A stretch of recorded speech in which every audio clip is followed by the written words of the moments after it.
Bom dia, pessoal, tudo bem? Como é que vai? Vamos continuar então com a leitura do primeiro livro dos Macabeus, em seu capítulo terceiro. Vamos lá? As primeiras vitórias de Judas. Assim, Judas Macabeu ficou no lugar de Matatias, o seu pai.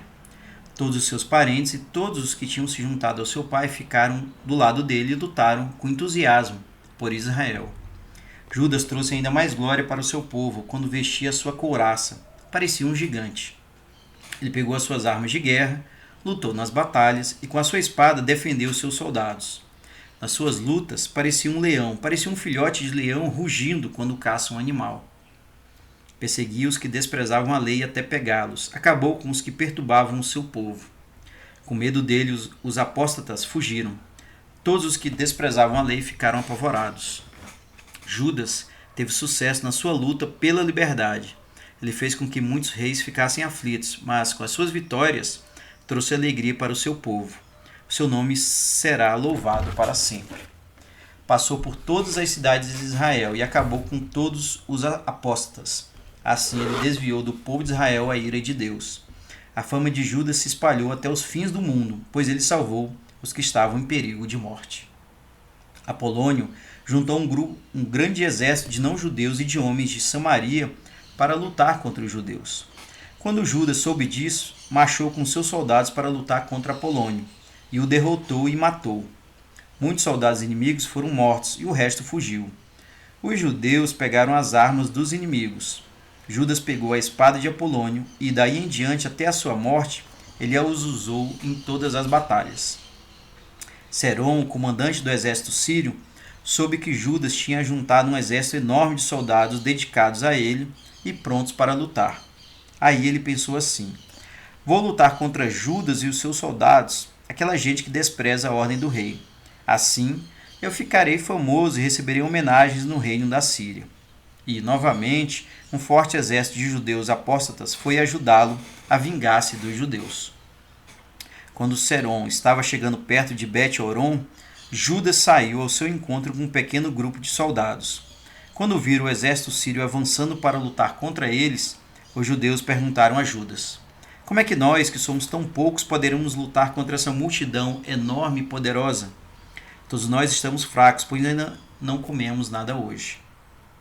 Judas respondeu: Deus consegue vencer tanto com muitos como com poucos, pois a vitória na batalha não depende do tamanho do exército, é de Deus que vem o poder para vencer. Eles vêm contra nós, cheios de orgulho e de vaidade, querendo acabar conosco, com as nossas esposas e os nossos filhos, e levar embora tudo o que é nosso. Mas nós estamos lutando pela nossa vida e pelas nossas leis. É Deus quem os derrotará na nossa presença.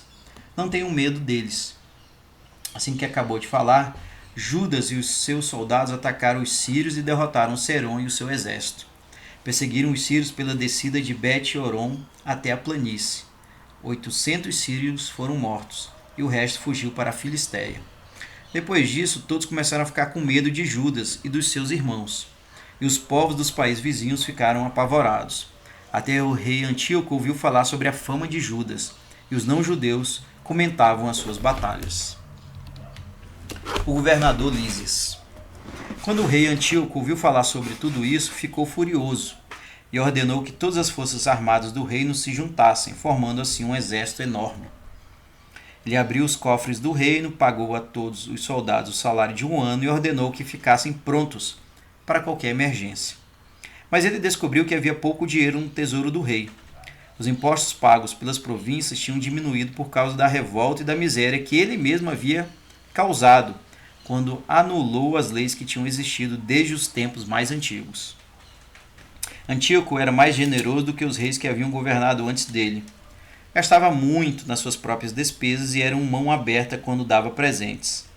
Ele agora ficou com medo de que faltasse dinheiro para tudo isso, como já havia acontecido mais de uma vez. Antíoco ficou muito aflito e, finalmente, resolveu ir até a Pérsia e cobrar os impostos das províncias daquele país, para assim conseguir muito dinheiro. Antes de partir, pôs Lísias, um homem famoso da família real, para governar o território que ia desde o rio Eufrates até a fronteira do Egito. E, até que voltasse da Pérsia, Antíoco o deixou também encarregado de cuidar da educação do seu filho Antíoco Eupátor.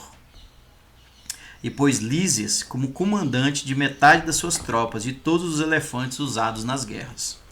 Ele deu instruções a respeito de tudo o que ele queria que Lísias fizesse. Quanto aos moradores da Judéia e de Jerusalém, Antíoco ordenou que Lísias os atacasse com um exército, a fim de derrotar os judeus e acabar com o seu povo, com o seu poder, especialmente os que ainda estavam morando em Jerusalém, para que ninguém mais lembrasse deles. Lísias deveria trazer estrangeiros para morarem em todo o país de Israel e dividir as terras entre eles. Em seguida, o rei Antíoco saiu de Antioquia, a capital da Síria, com a outra metade do exército. Isso aconteceu no ano 147 da era grega. Atravessou o rio Eufrates e marchou pelas províncias do Planalto da Pérsia. Os sírios invadem a Judéia. Lísias escolheu Ptolomeu, filho de Dorimênio, e Nicanor e Gorgias, 3 homens famosos que pertenciam ao grupo chamado de Amigos do Rei.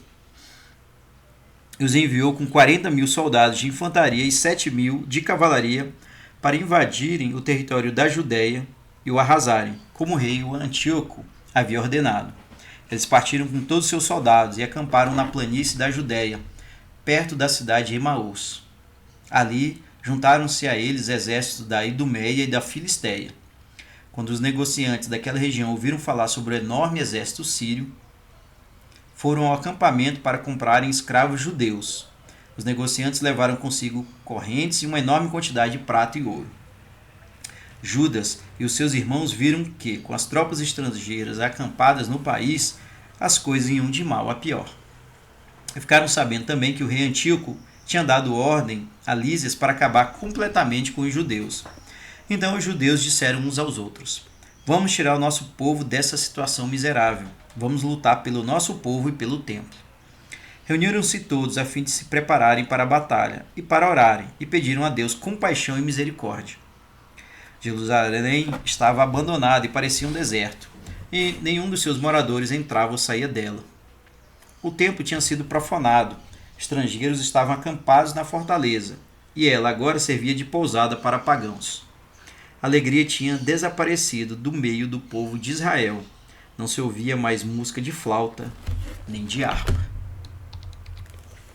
A reunião em Mispa. Os judeus se reuniram e foram até Mispa, que fica ao norte de Jerusalém, pois antigamente havia ali um lugar de adoração do povo de Israel. Naquele dia todos jejuaram, vestiram roupas feitas de pano grosseiro, puseram cinzas na cabeça e rasgaram as suas roupas. Abriram o livro da lei, procurando a mesma direção divina que os pagãos procuram quando consultam os seus ídolos. Trouxeram também os mantos sacerdotais, as ofertas dos primeiros cereais e os dízimos, e chamaram os nazireus que já haviam completado o tempo da sua promessa.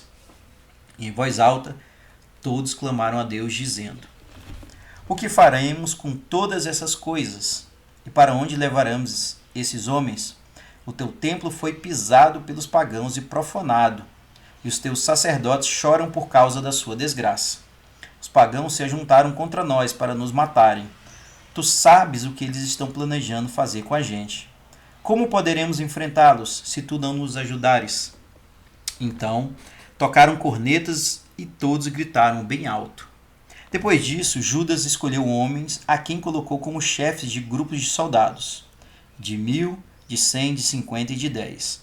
E, de acordo com o que diz a lei, ele mandou de volta para casa todos os que estavam construindo as suas casas, os que tinham casado fazia pouco tempo, os que tinham plantado parreiras e os que estavam com medo. Aí, Judas marchou com seu exército e acampou ao sul de Emaús, e disse aos seus soldados: preparem-se para lutar e sejam corajosos. Estejam prontos, amanhã cedo, para lutar contra esses pagãos que se ajuntaram e marcharam contra nós para nos matarem, para destruírem o nosso templo. É melhor nós morrermos na batalha do que vermos a desgraça que vai acontecer com o nosso povo e o nosso templo. Que assim seja feita a vontade de Deus. Bem, vejam então que a situação do povo de Israel, comandada ali por Judas, de fato era uma situação muito crítica, porque o rei Antíoco, mesmo saindo da Antioquia tinha deixado o governador Lísias com ordens claras para matar o povo judeu. Então os sírios invadem a Judéia, mas Judas então reúne o seu povo para decidir lutar contra aqueles invasores. A história está se desenrolando, percebemos como tudo acontece, e mais uma vez é importante também ressaltar como, mesmo em momentos difíceis, Judas e o seu povo pede a Deus proteção, pede em oração que o povo seja salvo. E assim vão para a luta contra os exércitos do governador Lísias. Era isso, pessoal. Espero que tenha gostado desse capítulo 3. A história vai continuar no próximo capítulo e vamos descobrir juntos como tudo se desenrola. Era isso. Um forte abraço. Até mais.